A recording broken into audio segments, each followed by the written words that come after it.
talking about high school kids, we really want to talk about what they use for their timing mechanism. So I mean, you gotta, as high school students and college kids, even college kids, you gotta start thinking about what you're using for timing and how your body kind of moves to connection. Okay, so when we talk about timing, we talk about, is there any wasted movements? Are you dipping your hands before you load? Are you bringing your hands forward as you stride out? All those little movements are going to prevent you from really timing and syncing up with the pitcher. Okay, and that's the first thing too, right? You got to sync up with the pitcher. Whatever his movements are, you got to learn that on deck. Find out what his out pitch is, where his release area is.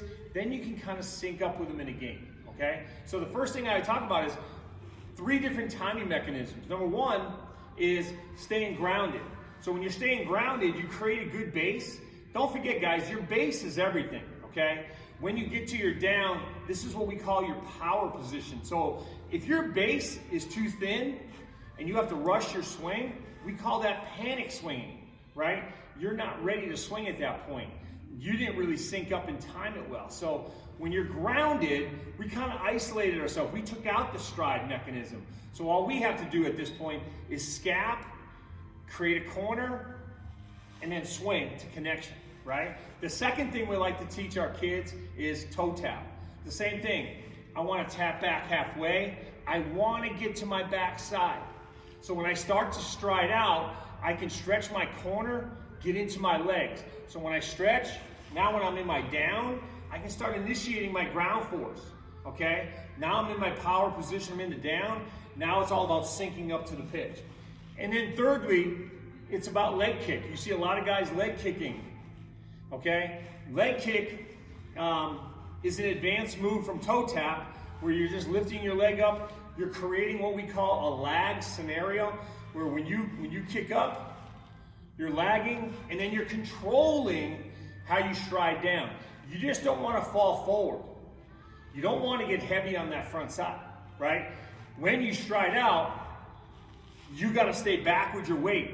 So we always say when you're striding out, you're sinking into your lower half. So now you're striding out. Now again, getting to foot down. Now you can make your movement into the swing. Now you can time up the pitcher, and now you can make your move. But I think the first thing when we talk about timing is getting back, getting your weight shift, right? Getting your scap load.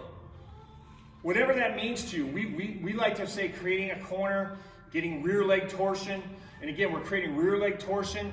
So when we get to foot down, we can come around that corner and that backside, that back rear leg can kind of snap that barrel through. That's what we talk about when we talk about scapping up. But once you use, whether it's toe tap or whether it's leg kick, then you can work on getting your foot down, getting it on time, working that swing, getting through the ball. Okay, guys? Hope this helped. We'll talk more as we go. Have a great week.